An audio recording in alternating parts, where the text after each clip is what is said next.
దేవునికి స్తోత్రం.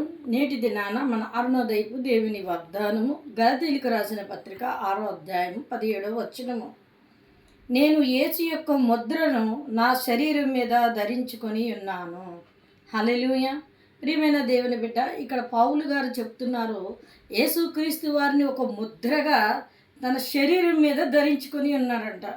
ఎంత గొప్ప విషయమో చూడండి.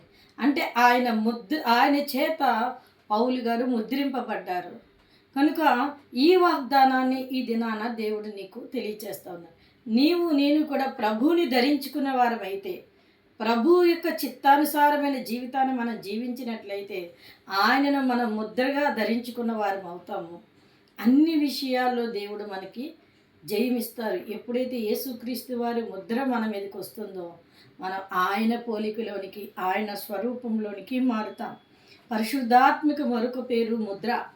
అయితే దైవ చిత్తం నీలో క్రీస్తు కనబడినట్లయితే చూసేవారికి నీ మాట ద్వారా, నీ చూపు ద్వారా, నీ నడక ద్వారా, నీ ప్రతి కదలిక ద్వారా యేసుక్రీస్తు వారిని నువ్వు చూపించినట్లయితే ఆయన ముద్ర నీ మీద ఉన్నదని అర్థము.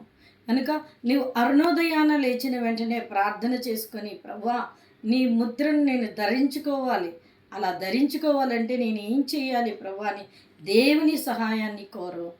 ఆయనే నీకు ముద్ర వేసి, ఆయనే నిన్ను ముద్రాంగంగా నిలబెట్టి, ఆయన నిన్ను ఆశీర్వదించి అనేకులకి నిన్ను ఆశీర్వాదకరంగా నిలబెడతారు.